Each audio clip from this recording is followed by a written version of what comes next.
en dos áreas. En primero, en el área formativa y segundo, en el área de infraestructura.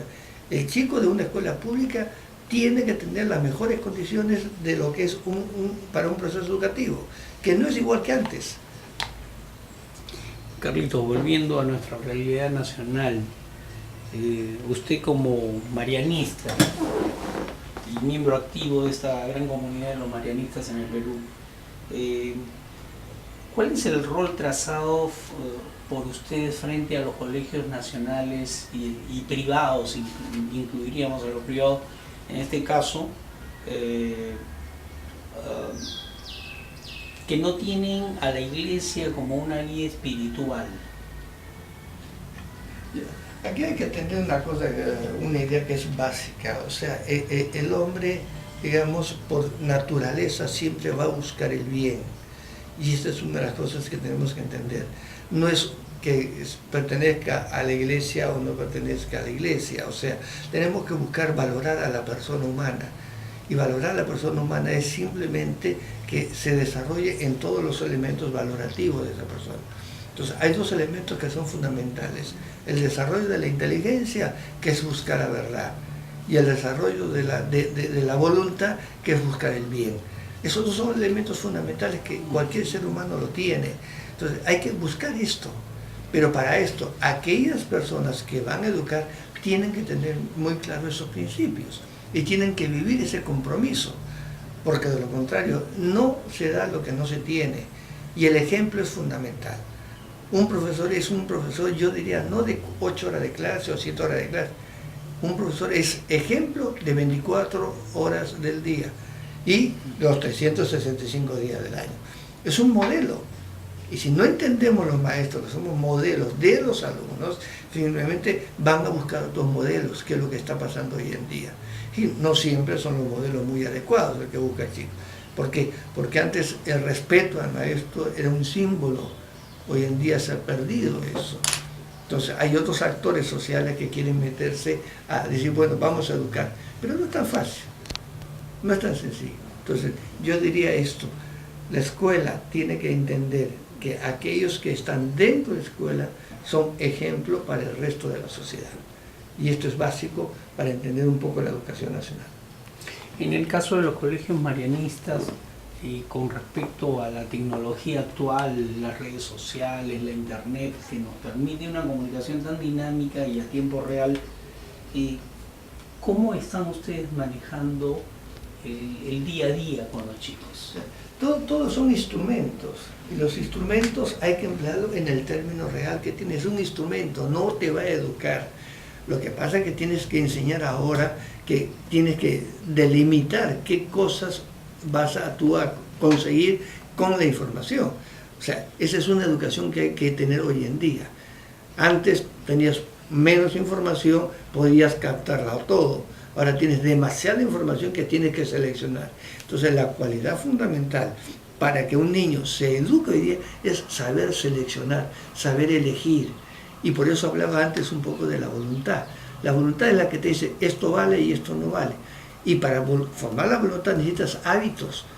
Y esos hábitos se adquieren desde el hogar hasta todo el proceso educativo. Entonces tiene que saber elegir. Y elegir no es sencillo. Porque tienes que saber elegir aquello que te conviene y rechazar aquello que te va a hacer un daño. A veces tenemos una manía, yo diría, probar todo. No, con probar todo no vas a conseguir que las cosas caminen. Entonces simplemente tienes que saber elegir, esto me conviene para educarme y esto no me conviene. Y eso se da en todo el proceso educativo, que creo que es una de las fallas también hoy en día. Se le da todo tan hecho al niño, tan, digamos, desmenuzado, que al final no piensa y no decide, porque todo lo tiene fácil. Y yo creo que una de las cosas que hay que entender es que la dificultad, el problema, te hacen más hombre, pero no al revés. El facilismo te genera niños débiles, personas débiles. Entonces eso hay que entenderlo. Ahora es muy real, ¿no? Tu concepto muy clarísimo, Carlos. Permíteme, ¿podrías dejar un mensaje a la juventud actual, a los maestros? ¿Qué podemos hacer por cambiar nuestra educación en el país? Un mensaje para los maestros que creo que es un poco el reflejo de lo que uno ha pasado en su vida es que nunca puedes dejar de prepararte. Mientras más avanzas y mientras más avanzas tú en educación, te das cuenta que sabes menos. Porque el mundo cambia. Yo sí me acuerdo de la época inicial en la cual fui director a los 23 años y de la que soy ahora, de eso nada lo que puedo aplicar. ¿Por qué? Porque tienes que seguir capacitándote. Y yo les invitaría a los maestros, nunca dejen de estudiar, nunca dejen de estudiar, porque definitivamente dejar de estudiar significa que ya te has retrasado. Y en educación, como en todas las profesiones, nunca terminas de estudiar. Y a los alumnos que entiendan un poco que el mundo, al final, lo que te queda es lo que tú vales como persona. No son las cosas externas, no es la riqueza, no es nada de las comodidades, te queda como persona. Y al final vives con lo que tú eres como persona. Y solo cuando tú estás contento, estás feliz, pues vas a poder dar esa felicidad también. Y pensar siempre que el mundo, estamos en este mundo para ser felices, no para ser infelices. Mientras no nos convenzamos de eso, simplemente vamos a estar todo el tiempo con angustias, con famoso estrés que hoy en día es tan común. Pero yo diría, ¿por qué? Porque buscamos la felicidad donde no está. Y la felicidad está en hacer el bien a los demás. Creo que eso es lo fundamental. Si tú haces bien a los demás, al final eres feliz, no al revés. Y creo que ese es un mensaje fundamental para el joven de hoy día. Romper el egoísmo, romper el hecho de decir simplemente yo ser el centro. No, el centro son los demás para yo ser feliz también. Excelente. Carlitos, muy agradecido por tu tiempo, tu atención. Quisiera, si me permites, algo adicional. Escuché, a los 23 años has sido ya director de un colegio. Dios, una vida entregada al trabajo docente y realmente, permítenos un poquito, ¿podrías mencionarnos tu trayectoria desde niño al colegio que asististe, por ejemplo? Bueno, yo estudié en el Colegio San Isidro, los Maristas, toda mi vida profesional ha sido ahí. Después estudié educación porque me gustaba, o sea, porque el mensaje que me dio mi padre fue: te vas a morir de hambre si eres educador. Pero yo dije, no, yo quiero enseñar y quiero ver qué puedo hacer por la juventud. Y creo que eso ha marcado un poco mi vida. No me arrepiento nunca de haber escogido la vocación de maestro, porque si hay algo que tiene un maestro, es justamente lo que dije antes, el dar. Y creo que ese ha sido un poco el elemento fundamental que me ha mantenido en seguir en educación toda mi vida. Y no es que se muera de hambre, porque el dinero pasa y viene, pero lo que te queda es la satisfacción. Y lo único que sí carga mucho a la conciencia el hecho de decir cuántos alumnos han pasado por mí. Y yo me pongo a pensar un poco desde la edad que terminé la carrera hasta ahora, carga la conciencia de decir, mira, toda esta gente que pasó por mí, yo tengo que tener una responsabilidad sobre ellos. Y creo que eso es más grave, yo diría, que cualquier otra profesión. Porque no es hacer un edificio, es hacer una persona.